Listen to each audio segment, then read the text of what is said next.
All right, so now in Unit 2, we've talked a whole bunch about our different linear equations and all the terms that go into it, right? We've learned about slope, we've learned about y-intercept, we've learned how to graph these lines, and just about everything else that goes along with it. But now let's talk about, what if I have these linear equations in a real-world context? What are these things standing for? What do they represent, right? If I have a situation, what would the slope be and what would it mean? And what would y-intercept be in a real world situation and what would it mean? So that's what this lesson is going to be all about. So just as a warm up here, I have a graph. And on my graph is all about laser tag room rental, right? So I can see I have cost in dollars on the y-axis and I have time in minutes on the x-axis. So the question says, what is the y-intercept of this situation and what do I think it means in this problem? So if you take a minute to kind of think about it, okay, we know where to find the y-intercept, right? The y-intercept is where it crosses the y-axis. And so I'm looking at this y-axis and I'm looking for where it crosses, and here it is right here. Now I gotta be a little bit careful because I notice that that line is not actually labeled on my graph. So I gotta look at the scale a little bit. Oh, it looks like the line above it is 40, then I skip one and then it's 80, then I skip one, it's 120. So it looks like my lines are each going by 20s, right? When I get into a real world context, we really gotta pay attention to what our axis is and how many units each line is representing. So it looks like my y-intercept would be 20, right? So B is 20. Or question B says, what does this ordered pair represent? So here it's saying ordered pair. So how could I write that as a point? Well, it looks like my x coordinate would be 0, right? Whenever I have a y-intercept, my x coordinate is 0 and my y is 20. So when it says, what does it represent? Let's think about what both of those numbers mean. So my x is 0, right? This is my x coordinate. Well, what were the x's all about? The x was time. So that 0 is my x coordinate would mean at 0 minutes. And then the y, what was the y coordinate all about? This is my y coordinate. Y was the cost, right? So at 0 minutes, the cost was $20.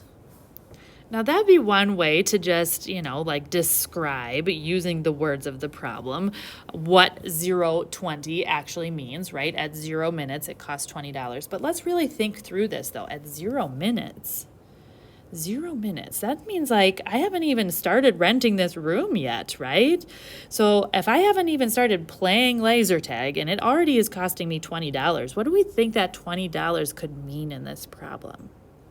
So maybe this is like a flat fee, right? Or an initial cost, a room rental, and then you pay per minute after that, right? Maybe something like this. So this y-intercept could mean a flat fee of $20, right? Or a room rental fee of $20, something like that. So this is what we mean by interpreting our different pieces, right? Interpreting our slope and interpreting our y-intercept means not only what do those two numbers mean with labels, but also what does it mean in the problem, right? Now this just asks for the y-intercept. What could I have found the slope? Maybe I could have, right? So maybe we'll get into that in the next couple of problems. So next one here, now this time I don't have a graph, I just have some words. So our first one says, Disney Plus charges $6 per month, plus a $30 initial fee for premiere access of movies. So if I want to watch those really great movies the moment they come out without having to go to the movie theater, I have to pay $30, and then I pay $6 a month after that, right? So which one of these things do we think would be our slope? Remember, slope is another word for slope is the rate. So slope and rate are the same thing, right? So I'm looking for my rate in this problem. What is the rate? That's usually something that happens over and over, right? We usually look for the word per, right? Per month, per day, per mile. This is our rate that we have. So in this case, our rate is $6 per month, right? So I would say that my slope is 6. Now, the slope is 6. M equals 6 is what I'm going to use if I'm going to write an equation. But what does it mean in the problem? So in this problem, the slope means that it costs, I should say, $6 per month, right, for Disney Plus. So when I have the words, sometimes the words are really helping me interpret, right? The harder part might be deciding which one is which, but the words should really help me with my interpreting of what this means in the problem. So the next one says, what's the y-intercept? Now this is maybe a little bit tricky, the y-intercept. What does y-intercept mean? Well, if I think back about this graph, the y-intercept, that was when it was at 0 minutes, right? Or this is kind of where it's starting. Our y-intercept is a lot of times what it starts with.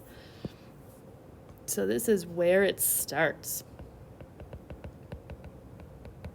And so if I'm looking at this problem now in just words, is there something that I'm starting with that happens no matter what? So I can see that I have this $30 initial fee, right? This is kind of what I'm starting with. If we would think about writing an equation, it would be like 6m plus 30, right? So that's that B, that initial fee that only happens once, but it happens no matter what, right? So the y-intercept is 30. And again, if I wanted to write that as a point, like if I was going to graph it, my x would be 0, right? 0 minutes or 0 months, and it would cost $30. So 0, 30, either one. So what is this $30 representing in the problem? Well, that $30 is an initial fee, right? There's an initial fee of $30. So that's what we mean by, what does it represent in this problem? All right, now letter E says write the equation that represents. So here I found my M and I found my B. We are now complete experts at writing things in slope-intercept form, right? Y equals mx plus b. Well, M is 6 and B is 30. So my equation is y equals 6x plus 30. Fabulous. That was easy when I was writing things down along the way. It says, how much would it cost to have a 4-month membership? Now we have to think about this, right? A 4-month membership. Well, if I look at my equation, y equals mx plus b, y equals 6x plus 30. 6 was my slope, and that was how much it cost per month. So that must mean then that in this problem, my x is really representing the number of months, right? Because if it was $6 per month, then whatever I'm multiplying by the 6, that must be how many months I'm doing. So x is the number of months, and that must mean then that y is the total cost, because I'm doing, figuring out how much it is per month plus that $30, so my total cost is what I would get if I did that 6x plus 30. So how much would it cost to have a 4-month membership? Well, 4-month membership, and X was talking about the number of months. So that means that I'm going to say, okay, well, what's my total cost when X equals 4, right? So that means when I write my equation here, so it'll be y equals 6, but instead of X, I'm going to write 4. And then it would be plus 30, right? Y equals mx plus b. My equation was y equals 6x plus 30, but I want to replace that x with a 4 because I want to find out how much it is after 4 months. Oh, now I can solve this, right? 6 times 4, that'd be 24. So y equals 24 plus 30. 24 plus 30 is 54. Now this whole thing is about making sense, right? What is that 54 again? How much it would cost. So it would cost $54. So that's how we show our work, right? Is we're plugging that number into the equation in the right spot. X is the number of months. Now this time it says if a customer pays $78 how many months did they purchase? So this time I don't know the number of months, but I do know the total cost. So this time my total cost is $78, right? So this would be Y equals 78. So if I use that same equation again, 78 is going to go in for the Y. So now it's 78 equals 6x. I don't know the x this time, right? I'm solving for x plus 30. 78 equals 6x plus 30. Now I need to solve this and show my work. I'm trying to get x by itself because I'm trying to figure out how many months it was. So first thing I got to do is subtract that 30 from both sides. Subtract 30, subtract 30. 78 minus 30 is 48 equals 6x. I'm going to divide both sides by 6. And I get x equals 8. 48 divided by 6 is 8. Now again, we're making sense of our problem here, right? I'm trying to find, what does x stand for? X stood for how many months. So it took 8 months is how much they purchased, right? If they paid $78, so that would be 8 months. So this is what we mean, right? Taking all these things that we've just been using lately, but putting them in terms of a real world situation. All right, so our next one here, we're back to a graph. So let's see if we can't find all these things and really interpret everything using a graph. So the graph shows the temperatures in degrees Fahrenheit in Juneau, Alaska after a certain number of hours. So this is the temperature in Alaska after a certain number of hours. So if I kind of take a look, temperature over here on the y-axis, number of hours or time is on the x-axis. That is usually how it goes. Time of in any kind of, hours, months, days, any kind of time is usually on our x-axis, and then the other things go on our y-axis. So, now if I just, before I even look at the questions, if I take a look at this graph, time as the number of hours goes up, what's happening with my temperature? My temperature is increasing. So this is good news for Alaska, right? Is that their temperature is going up after a certain number of hours. So this is that means it's getting warmer, right? But sometimes you just want to take a minute. What would it mean if this line was going downhill? What if it started up here at 10 and started coming downhill? That would mean the temperature was going down, right? It was getting colder and colder. So really take a minute and make sure you can make sense of what that graph, what shape of the graph and that slope really means. So now, question 1 says, find the slope. So we actually have to count out our rise and our run and find the slope. So it looks like I have a nice point right here. It looks like I have a nice point right here. Again, remember, we're looking for where it crosses those grid lines nice and perfectly. So if I do my rise over run, it looks like I'm rising 2, and double check. Yep, I'm going, every grid line is 1 unit, so that means I'm actually rising 2, and I'm going to run 1. So my slope is 2 over 1, or we could just write 2, right? So my slope is 2. Ooh, now what does that mean in this situation? If my slope is 2, or if I rise 2 units every time I run 1 unit, well, let's put in context what our y and our x is. Our rise, right, when we rise 2 units, I'm trying to get a different color here, let's see. When I rise 2 units, that's my temperature, right? So I'm going up 2 degrees, and then my run is my hours. So I'm rising 2 degrees every hour. So that's what we would write for what does it mean in this situation? The temp is rising 2 degrees every hour. Now you could write out the word degrees, obviously. I was just trying to save some time. But that's what we want to do in interpreting, right? What does that 2 mean? What would it mean if it was a negative 2? It means the temperature was dropping 2 degrees every hour, right? Something like that. So really taking into account both the x and the y-axis, right? So what's it going up? What units is that representing? What is it going over? What units is that representing? Okay. Next question says find the y-intercept. So again, the y-intercept, where it crosses the y-axis, looks like it's right down here at 0, 0. Interesting. So we could say that b equals 0, or we could call it the point 0, 0, either one, right? So what does that y-intercept represent? So the y-intercept in this situation is wherever we're starting. Right now it just says number of hours, doesn't say time of day or anything like that, so I don't know when they're starting. So whenever it starts, what's our degrees? What's our temp?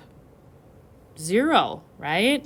So to interpret what it means is it would say our temperature, I would say temperature starts at 0 degrees Fahrenheit if you wanted to get into it, right? 0 degrees Fahrenheit if we wanted to, but that's the idea, is that it's starting at 0 degrees. So that's what we want to say for interpreting our y-intercept.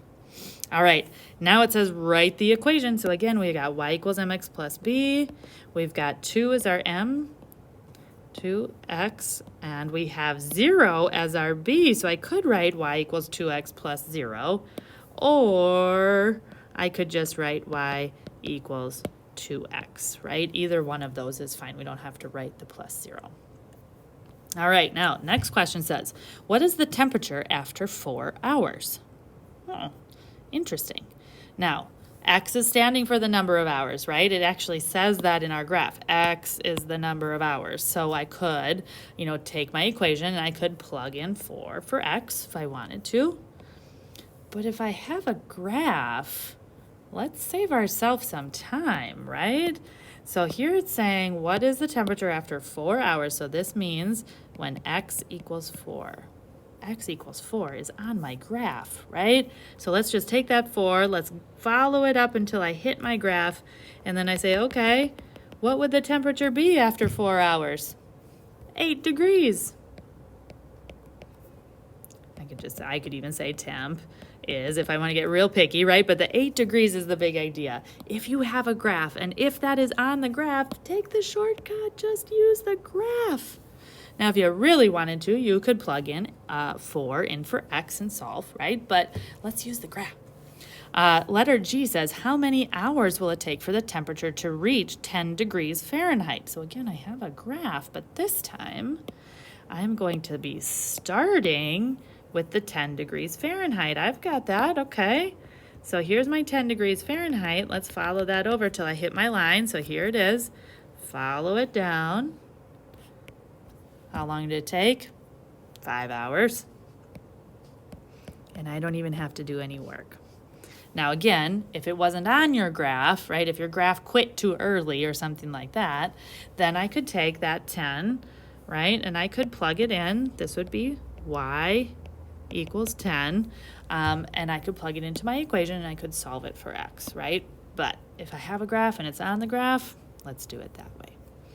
All right, hopefully that helped you kind of make sense of how we might see these in the real world, or how to interpret and understand what these different parts of our equations actually mean when we have a real world situation.